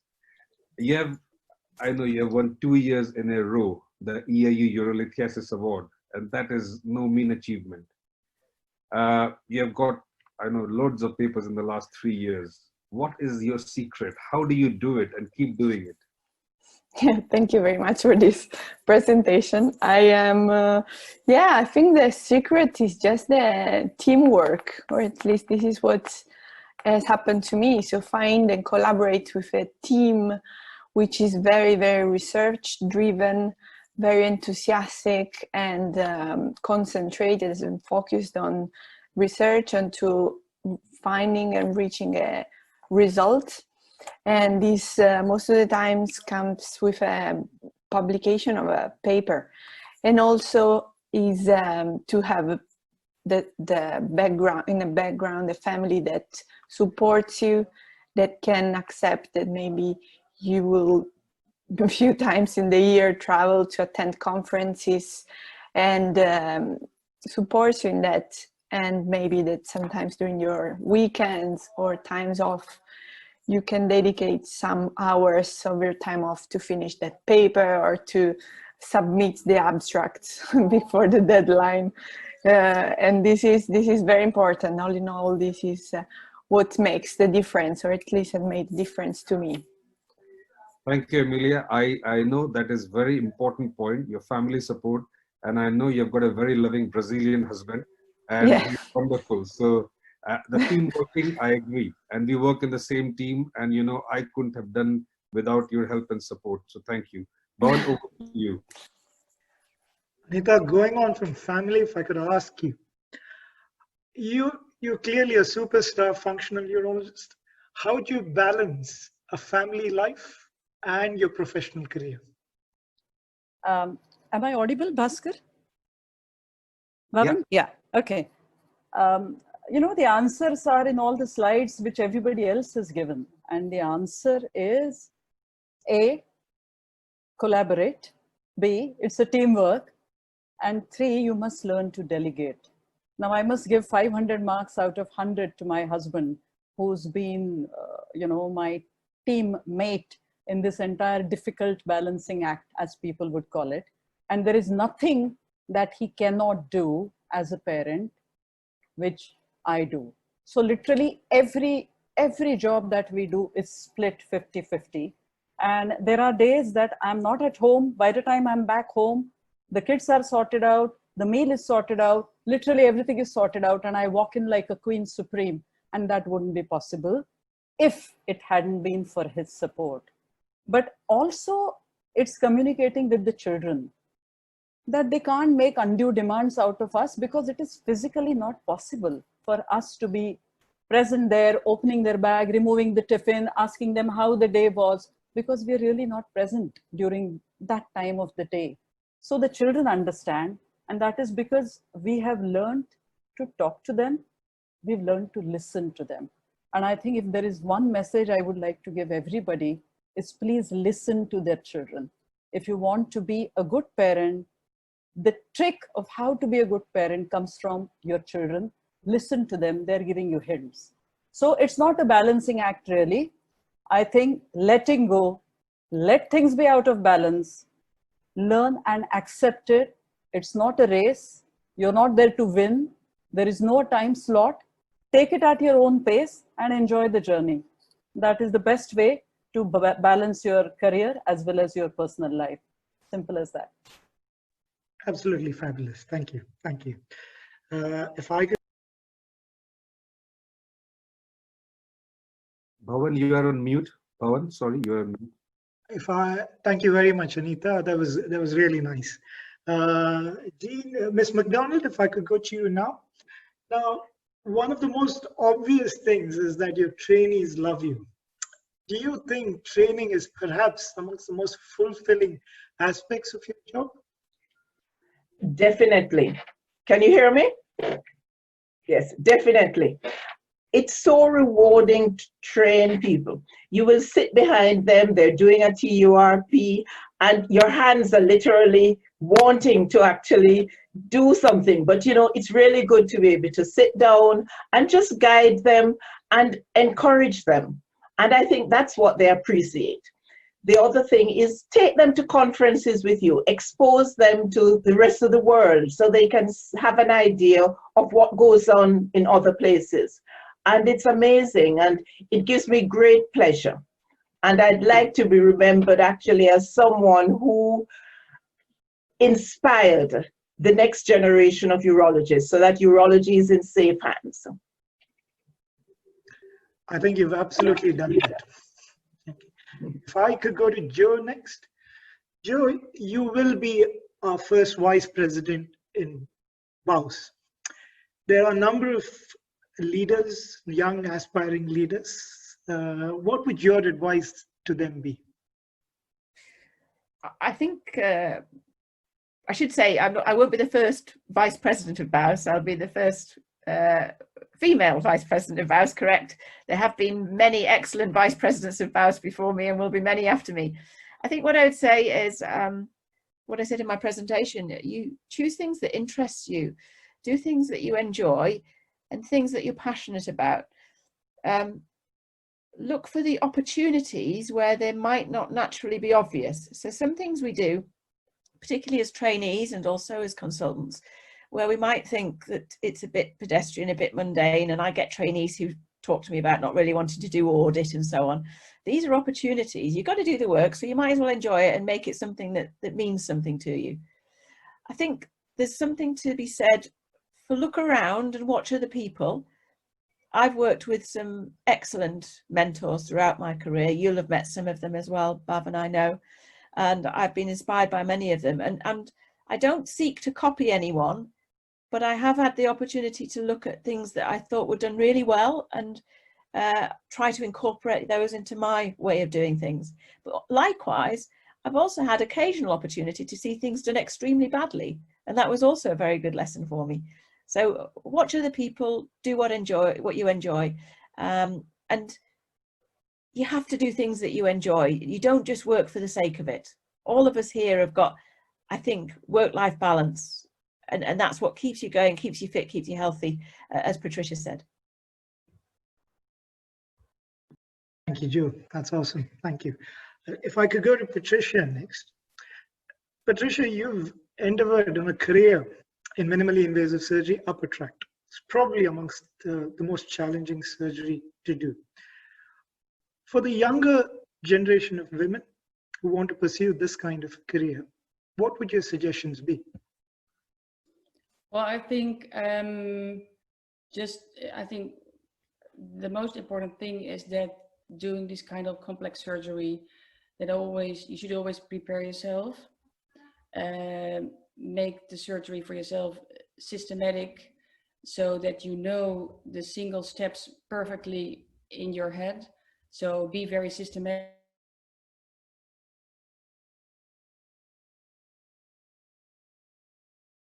Sorry, I think we've lost the audio from Patricia. Patricia, can you hear us?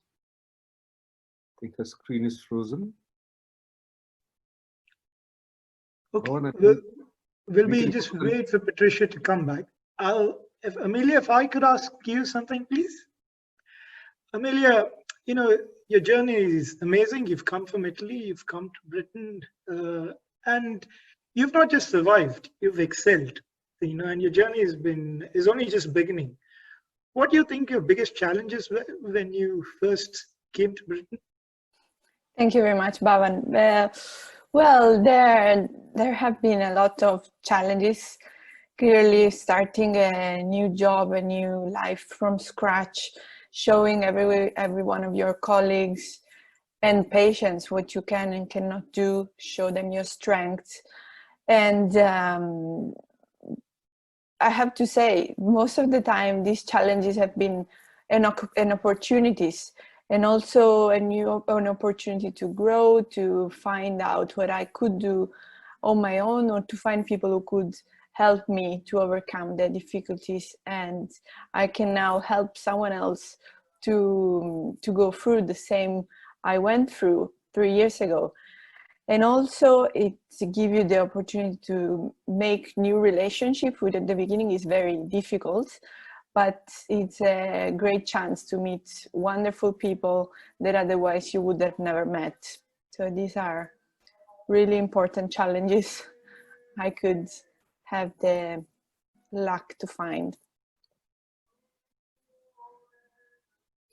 Thank you, Bhavan. Thank you, Amelia. While we wait for Patricia to come back, I've just got to thank the sponsors.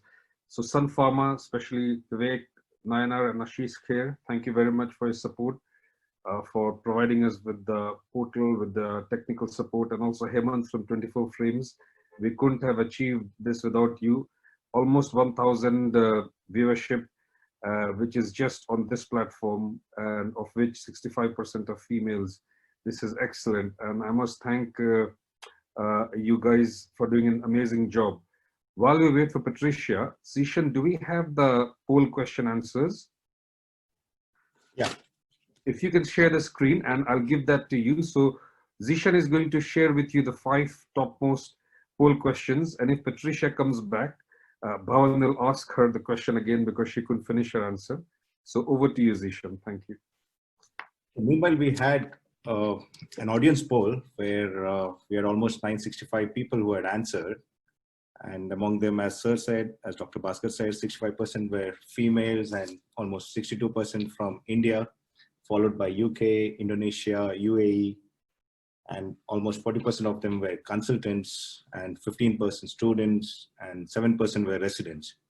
Patricia is trying to log in, and while she's doing it, I have to say this has been one of the most wonderful and humble experiences in terms of all the webinars. You know, I know it's currently a webinar season, you know, it's like a pandemic of webinars, but it has been an amazing learning experience. I'll tell you one thing, I'll be in trouble at home. My wife is going to expect a lot more from me now after attending this webinar. So I don't know if it's a good or a bad thing on a personal note, but this has been fascinating and wonderful. Thank you. Zeeshan, when we are ready, you can have it. Otherwise, if there's a problem, we can do a verbal one, where we can just ask the questions and answers. Meanwhile, I have two questions. I mean, so there were so many questions which were asked, but I thought we'll pick two of them. There was one question to Miss McDonald. It says, was the training of urological nurses reflected in other UK hospitals? Miss McDonald? It was, because I started the first sort of urological nurses training that we had, because at that time, I think it was the company that did alfuzacin that actually sponsored us, and then the people that did tamsulosin next sponsored, and then it was Muse that sponsored, and gradually other hospitals started having urology nurses, and now of course you know they have BOWN. So there's a British Association of Urological Nurses at the moment. And I'm also pleased to say that in sub-Saharan Africa, they are looking at nurses. I know when we first went to Dakar, because of course you remember that is French, and the French urologists were there, and they did not like the thought at all of women actually, well, not even women, but of nurses actually doing the job that they saw as something that should be done by doctors only. But as I said, because in sub-Saharan Africa, you haven't got that many urologists and you have quite experienced nurses, so you should share the whole thing. But I think they're worried that if you share, then these people, that's what one of the urologists said, oh, they'll go out to the village and start their own clinic. Thank you, Dr. McDonald. Meanwhile, there was one more question. I don't know if I should ask this. Does nepotism exist in urology? This can be answered by anybody. So nepotism is where a family member, Joe, you go ahead. Yeah, well, I would have to say I don't think it's so common in the system in which I work in. I do think that there are colleagues who've been inspired by parents to join the profession, but I think that's quite different to nepotism. I understand nepotism is that you are given an opportunity because of being someone's son or daughter, whereas I have seen children follow their parents' footsteps. But I would like to think this is a thing that we can relegate to history, I hope. That's my experience. I don't know what others have to say on the subject. I would like to add something. I know this is very hot in Bollywood at the moment. This is where probably it stems from. Remember, in medicine, it is about hard work, dedication, skill, and passion. And, you know, it is very difficult. It's a 5.5-year long journey. And I don't think, you know, you'll be successful or you'd enjoy it if you're pushed into it personally. No matter the connections can help you in the beginning. I can tell you, I came from a very small town or a village even from India, and have trained in so many parts of India and then in 22 hospitals in UK. And I think you know, I'm fortunate to be here. So it doesn't matter how well you're connected. I think especially in medicine, I think more than anywhere else, I don't think it will work just with nepotism. Thank you, Dr. Bhaskar. I have one more question you want me to ask the panelists? Please, yes. Yeah. What should we exactly do to bring women up front in medical field? So who would like to answer this question? What should we do to bring women up front in medical field? Could I answer that? Yes.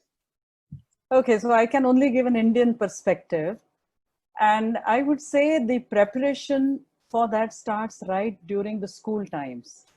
You must open the eyes of the girl child and make her believe that she can do anything that she wants to. And so it doesn't start by the time you reach a point where you choose a career, but the children and the girl child especially must be taught how to dream big. And that sometimes in a scenario like India doesn't come so naturally. So I would urge all parents and all school teachers to inculcate this thought in their child's mind that yes, you want to be somebody. It could be anything. It could be doctor, engineer, lawyer, advocate, anything, but dream big And don't think anything is impossible for you because you're a girl. This thought is in your head. Everything is possible irrespective of your gender, and not impossible because of your gender. It's just my thought. Thank you. Can I say something? I find that sometimes you do not realize the influence that you have. Just this week, I had a letter from someone who did work experience when she was in school. That's 12 years ago. And she wrote and said, Ms. McDonald, I'm sure you don't remember me, but 12 years ago, I did work experience in your department. And I'm pleased to say now I'm a FY1 doctor. And you're just being there inspired me. So you don't realize what you've done. And you think, what have I actually done? But they see you doing things, and they decide, well, okay, I will be a urologist or I'll be a doctor, because it's possible once you've done it. And if you continue to motivate them and say, work hard and you can always achieve what you want to achieve. I think Patricia's back, and she was in between answering the question on how can we inspire young aspiring women urologists to take up complex robotic surgery. Patricia, can I ask you to answer that, please? Yeah, thank you, Beth. I'm sorry for my bad Wi-Fi here in the Netherlands, but thank you for the question.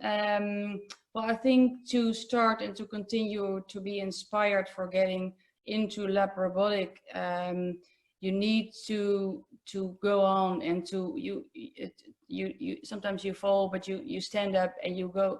You have to continue and try to be relaxed and mindful. And I think in stressful surgical operations, you should have a plan, be prepared on the surgery, work systematic, and don't be distracted by things happening around you. So the focus is very important. But if you really want to go for lab robotics or open surgery, you need some good nerves. How do you say this in English? You need to stand your person. Yeah, I think good nerves is a good word. We all agree with it. No problem at all. Zeeshan, do you think we can get the poll results, or do you think we should, would you like to announce the poll result? Yeah, there was some technical glitch, but I can answer one. There was a question which we asked, what is the greatest challenge faced by leaders in medical field? So the top answer was time management. Because almost 32% of them said time management, followed by lack of resources. Then 25% said coordination of work amongst members. Then patient distrust was 7%. Assigning a task as per the ability of the worker or resident was 11%. So the top answer for what is the greatest challenge faced by leaders in medical field was time management, almost 32%. I think all of us would agree with that. Joe, I know you wear a number of hats. What do you think? Finding time to do justice to a number of things that we do, is that a particular challenge you would agree with as well? Yes, I think so. And I think it is an art. It's when you try to juggle too many things, you inevitably drop something, and everything we do has impact on others. So we have to try to deliver on each of these things. So I guess one of the things we haven't mentioned, we've talked about taking opportunities, but we haven't talked about learning to say no. I find that very challenging. I'm not very good at it. But it is something that you have to sometimes say, look, I don't think I can do justice to that at the moment because I have too many other things going on.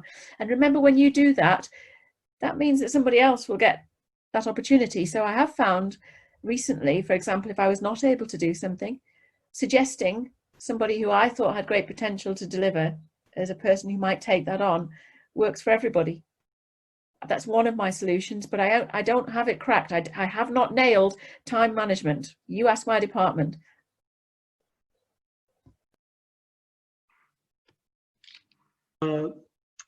Zeeshan, I was just thinking that we've now probably coming to close to the end of the webinar. And if we could ask all of our fabulous speakers to maybe give a concluding remark. It could be anything, any inspirational advice to the women out there. So if I could start with Amelia, please.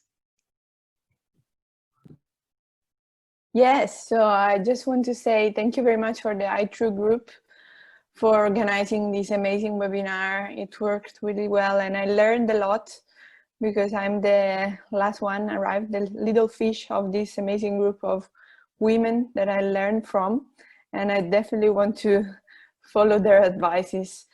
And yeah, my take-home message would be women are definitely gonna have success in medicine and in urology, and they just need to attend our departments, follow us, see what we can do, see what the procedures we do are, and I'm sure they will definitely take that as their objective, because it's a fantastic specialty.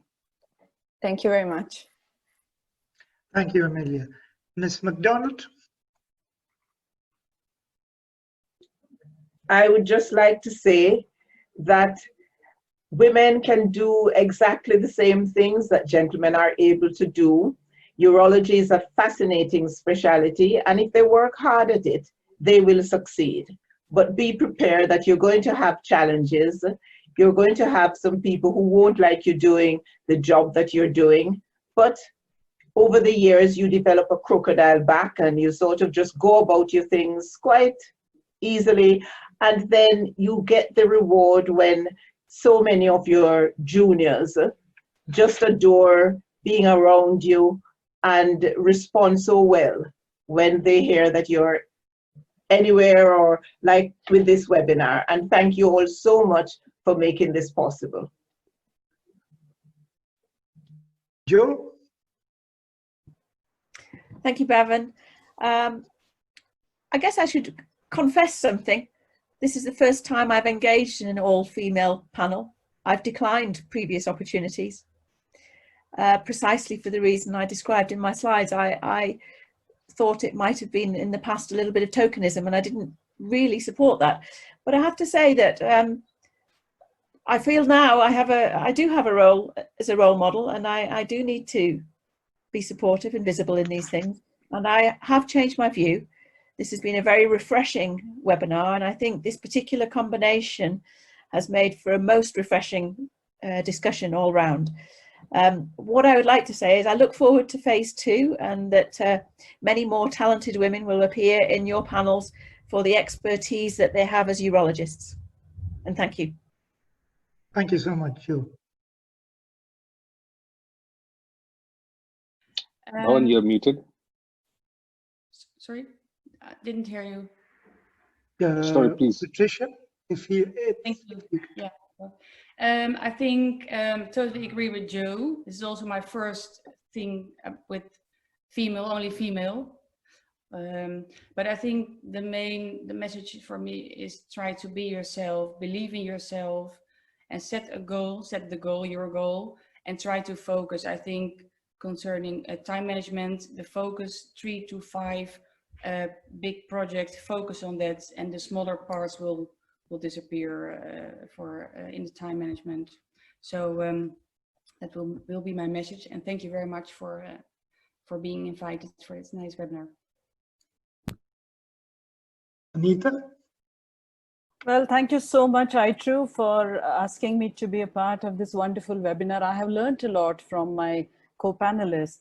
I would just give one message that girls, just go for it. Urology is the line for you. And nothing is impossible if you put your mind to it. Let's remove these gender thoughts out of our heads completely. I think you are because of what you are and not because of your gender. And that holds true whether it's in India, United Kingdom, America, anywhere. So just go for it. And there is nothing like loss of balance at work. It's in your head. There's nothing like difficult time management. It's in your head. Time is always there. We are not there. So let's make sure we are available during that special time, and everything is possible. So all the best. Thank you again. Thank you very much, everybody. This concludes today's webinar. What I'd like to say is that we titled this webinar as Today's Women, Tomorrow's Leaders. But what our panelists have shown us that they're not tomorrow's leaders, they are today's leaders. And we have to give a big hand to all of them. This is just an absolutely fantastic, inspirational group of people. And we're very grateful for you to be part of this webinar. I'd like to thank a lot of people who've been behind today's webinar. We'd like to thank our industry partners, Vivek Nayanar and Ashish Kher from Sun Pharma. Thank you very much. Hemant from the 24 Frames. Thank you very much, guys. Thank you really very much. To all our viewers, you've certainly been very engaging. Your questions were great. So thank you again very much for that. I would like to acknowledge our iTrue team because they worked tirelessly hard in the background. Zeeshan has done lots of work. This was his initiative. So thank you so much. There's Milap Shah, who's our urology resident. We've got Zeeshan. He's our medical student who's an aspiring neurosurgeon. And we'd hope that we can change him to become a urologist. We've got Nitesh, who's our IT engineer, who's an absolute, all our fabulous backgrounds and flyers are because of him. And we'd also like to thank Shiny, who's all of these guys have done a great job. So to you guys, I can say that you can now breathe a sigh of relief. You've done a great job. Well done. Thank you again from my side as well. Sorry, I got disconnected. Bhavan. To all the speakers, once again, don't think this is your last one. This is just the beginning. We will be inviting you again because you can't hide away. Now we know where you are and you have been wonderful. And if any of the females, want to see this or anyone else wants to see this, this will be recorded and we will be having the link to that. Over to you, Bhavan and Zeeshan. So finally, I'd actually like to thank Bhaskar. Me and Bhaskar were in medical school together in KMC Mangalore. We trained together in Scotland, and we've done lots of things together. And it's always great fun to do things together. And before I conclude, all of us in the panel and in the iTrue team would like to thank every woman that has inspired her both at a personal and a professional capacity. Thank you very much, ladies. Thank you. Thank you. Thank you. Very nice.